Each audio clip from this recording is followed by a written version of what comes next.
You know, there's nothing quite like the feeling of satisfaction you get when you finish a do-it-yourself job. But sometimes doing a job like digging out this backyard to put in a swimming pool is just too hard. And we all know that hiring an excavator is just too expensive. But don't panic. Take a tip from Todd. Just bury some human remains in amongst your shifted earth and then report the find to the police.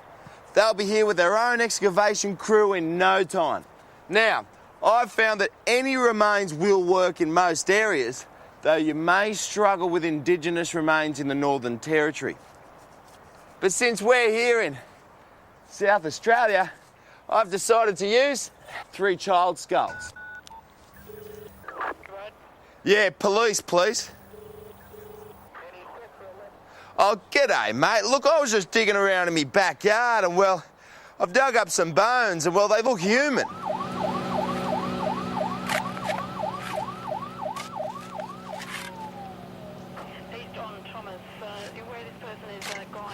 I think you'd agree that's a pretty satisfying job. A deep end worthy of a diving board and room for a spa down the end.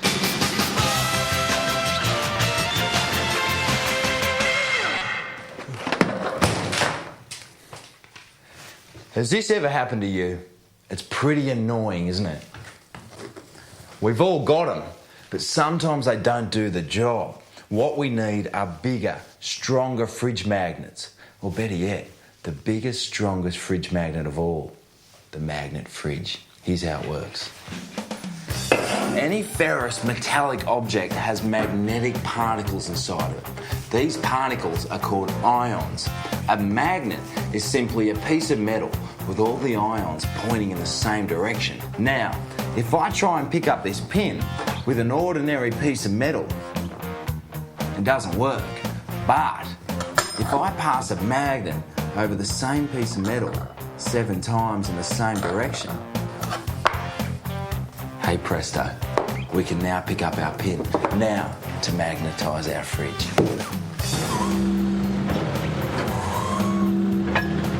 Like all do-it-yourself jobs, it pays to use the right tools. It's simpler and safer.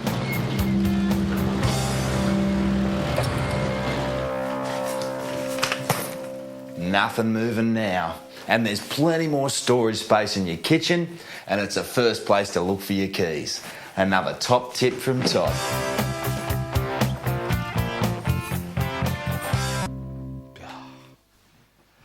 Crime has always been a problem, but never before has the amount of break and enters been so high. Now, alarm systems can be costly, and guard dogs, well, one bait and it's buggered. So, today I'll show you your very own do-it-yourself home protection device. Just get yourself some plain Venetian blinds, then paint a scene of an empty room, void of any furniture or valuables, on the blinds. Now, every time you leave the house, just close the blinds so that from the outside, all an intruder can see is an empty room. Like this one. Looks pretty realistic, hey? Now, for those of you who live in lower socio-economic suburbs, where the crooks are more desperate and stupid, you may want to go with the more heavy-duty version. Instead of just an empty room, paint some serial murder victims splattered around the place, like this one. No one would take a chance in there now. So take a tip from Todd, a trompe-l'oeil treatment on your blinds means you won't be robbed blind. It's a sad fact that most parents only discover their child is a heroin addict by playing the body bag, lucky dip, unzip. And by that stage, there isn't much anybody can do about it. But for those parents lucky enough to discover their child is addicted to horse while they still have a pulse, there is a way to help them keep that heart beating longer. Firstly, you have to stop them feeding their habit. So let's start with the video and the TV. Using a simple L-shaped brace, bolt the TV to the cabinet and the cabinet to the floor. So using a fast-acting glue, like liquid nails, attach the video and the CD to the cabinet.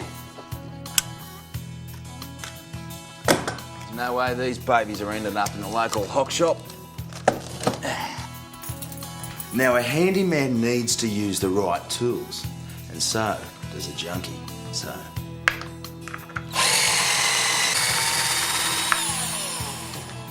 See what I mean?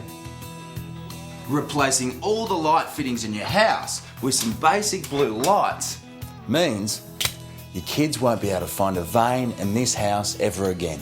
Now, I know this gives the room a cold blue look, but it's better the room than your kid. So take a tip from Todd. A few simple modifications means you can rest assured that this will be the only hammer used in your home.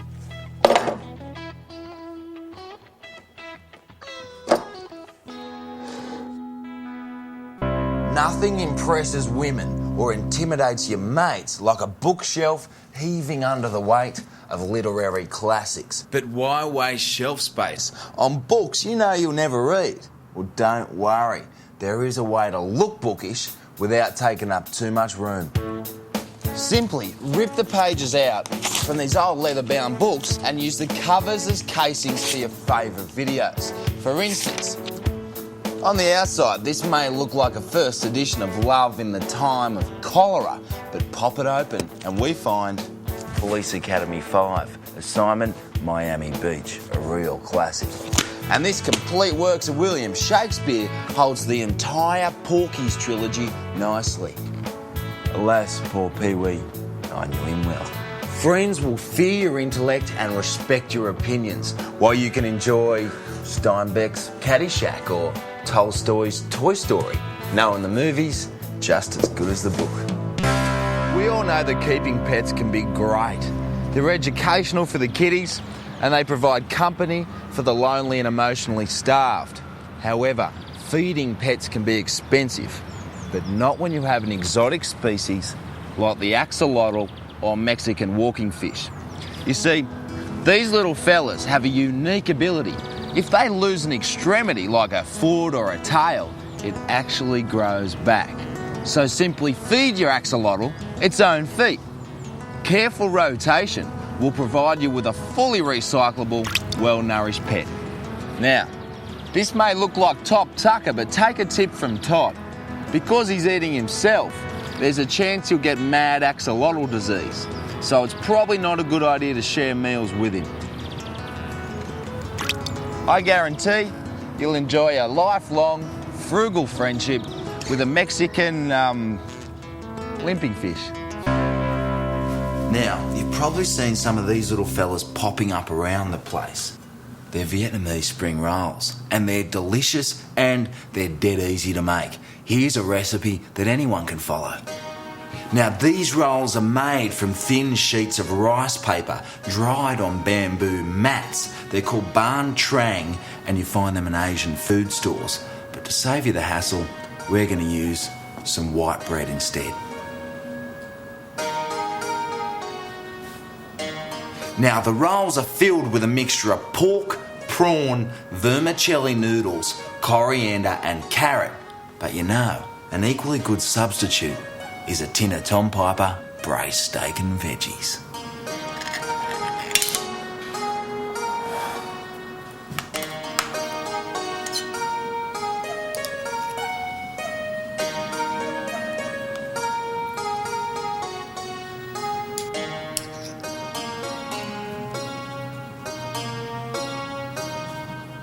Spring rolls are traditionally deep fried in a wok, but you can use any cooking utensil lying around, like this one.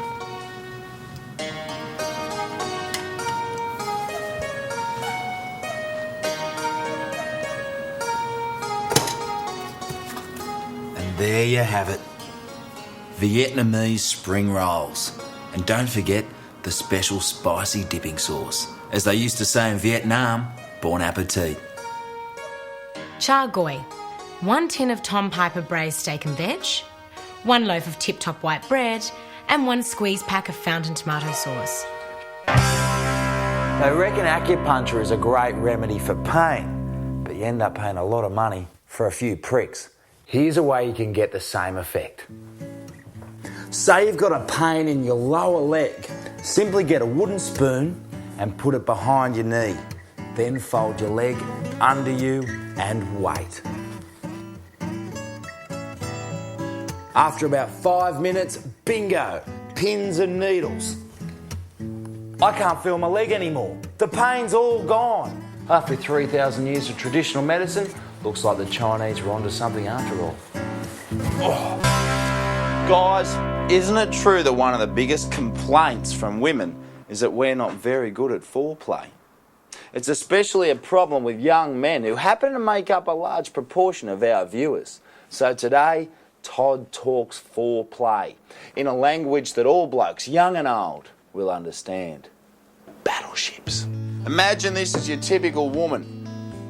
Now, to show you where a woman's erogenous zones are, I've drawn up this battleship grid. Erogenous zone number 1 is a D6. Erogenous zone number 2 is a D2.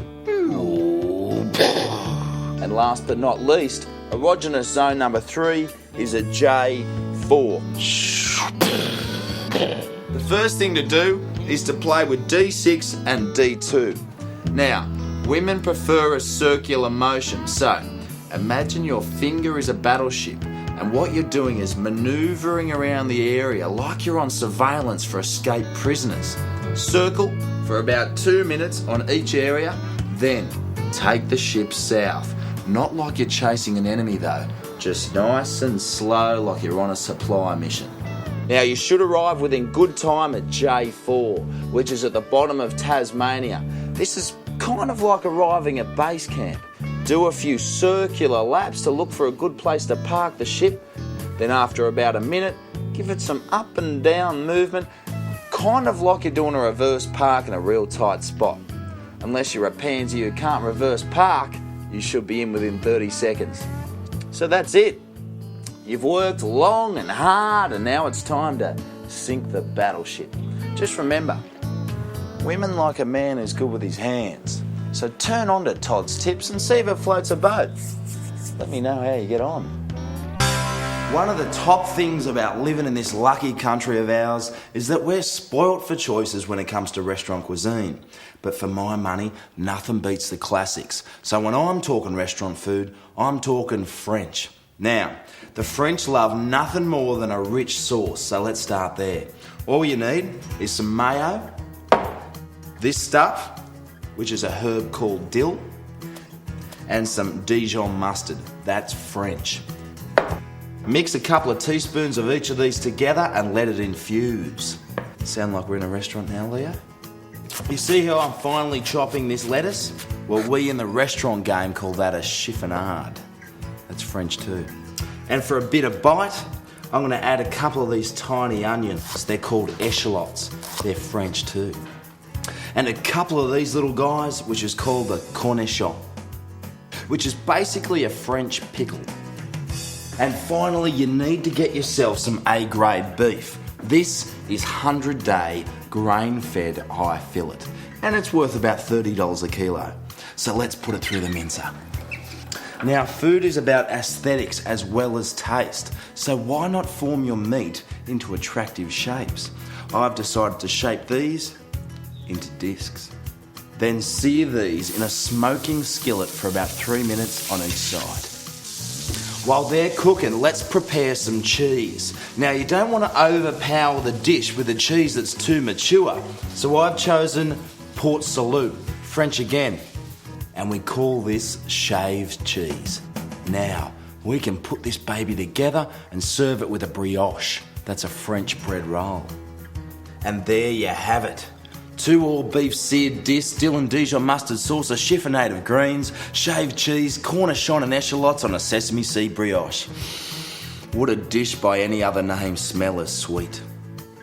Now that's a pretty well-rounded meal in itself, but sometimes as a special treat, I like to serve it with a bowl of pommes frites. That's French for fries. So there you have it, Leo. A recipe from one of the country's favourite restaurants. Of course, being a restaurant recipe, it does cost a lot more, but that's the thing with restaurant recipes. It's always more expensive when you're cooking with fresh verbs. Bon appetit. So Today, I'm going to be talking to you about smoke alarms. They cost about $10 from your local hardware store. They're dead easy to install and activate, and they can save you a lot of grief. Work out where a fire is most likely to start in your home. Perhaps it's the living room if you have an open fireplace, or maybe the bedroom if your son likes playing with matches, or in my case, it's the kitchen, because that's where my lady friend does the cooking. Now, before I go any further, I should let you know smoke alarms do contain radioactive material. So if you're an environmentalist, you may want to take a pass on getting one, because letting your house burn down would be better for the environment. Once you've got your smoke alarm installed, why not utilise its full potential? A smoke alarm only costs around $10, whereas a burglar alarm costs hundreds of dollars. So if you're trying to save a penny, why not use your smoke alarm as your burglar alarm? All you got to do is rig up a couple of devices so that when someone breaks into your home, they'll start a fire. If someone jimmies this door, the petrol falls down, the flame comes on, and woof, my smoke alarm will be waking me up in 2 to 3 minutes, and it will be dead easy to pick out the perpetrator in a lineup. He'll be the one with third-degree burns on 80% of his body. Now, I know what you're thinking. Hang on, Todd's gone a little bit crazy. But have I? Let's just say I'm not insured against theft, but I am against fire.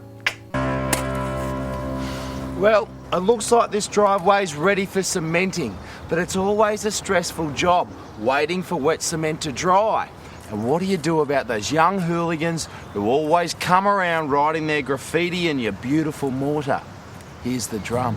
Now, instead of using your usual wire reinforcing, just lay down some barbed wire instead. Then just pour on the cement, smooth it over. Beautiful. Of course, this won't stop anyone wrecking it, but it will be sweet revenge. Thanks, Sigourney. Now, billeting your own refugees is a great idea. They're a great help around the house, and there's someone for the kiddies to play with, but you'll need somewhere to keep them. Ever since the big brains at local council banned chooks in the backyard, there's been no use for these, until now. I'm going to turn this old chook run into a viable compound to house your refugees. All right, let's get stuck in. The first thing you have to do is make sure the fencing posts of your enclosure are nice and sturdy. Even boat-starved refugees will be a little feistier than chickens. Here's a green tip from Todd. This corrugated iron roof, salvaged from the old chook run, can be recycled and used as a new roof to shelter your compound. Next up, wrap some wire fencing around the compound. Something strong with a nice open weave that'll let them enjoy the view. Now, if your chook run was built properly, the wire should go about 2 feet beneath the ground. This is to stop the foxes digging their way in. Make sure it's still there, because the last thing you want is civil libertarians getting in. Then you have to stop your refugees getting out. Now, just because they don't speak English doesn't mean they're stupid. They have proven to be very resourceful getting out of places they don't want to be. So, simply nail some razor wire along the top of your compound. G'day. G'day, little mate. Hiya, fella. Lastly, get yourself a good sturdy door with as many locks as a budget will cater for. It's as simple as that. Turn your old chook run from this into this. Doesn't that look great? Now here's Sigourney to tell us how to best use our backyard refugees around the house. We all know the importance of a shed for the do-it-yourself home handyman. The shed is where a man gives birth to his dreams and aspirations. So what could be more satisfying as a do-it-yourself job than building your own shed? Well, tonight, that's exactly what we're going to do. Now, to help you people at home, I've chosen to use a kit shed. Now, don't feel embarrassed using a kit. Doesn't make you any less of a handyman. You still got to put it together. but this kit does include all materials cut to length and comes complete with a set of instructions and the all-important Allen key. Now, this is a small shed but a big job, and sometimes it's just too hard to do a do-it-yourself job yourself. And when that happens, you should never be too proud to ask your neighbours for help. Look out, here's trouble. G'day, Jacob. Ezekiel? Caleb, how are you, champion? Yeah, good English. Ladies? All right, boys. We got a shed to raise and an arvo to do it in. Let's get stuck in. 3 o'clock in the morning. Drunk out of the bloody...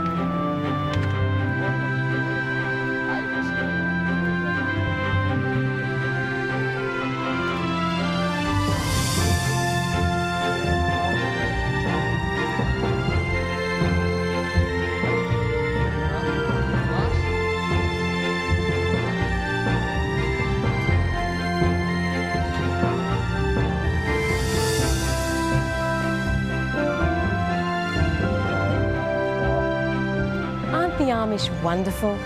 So stoic, so plain, so unproud. Which is why I enjoy spending time with them. I mean, where else could I feel so at home wearing an outfit that's mostly an apron? So practical. And you can take some time off from your search for Mr. Right. Let's face it, he's not going to be here.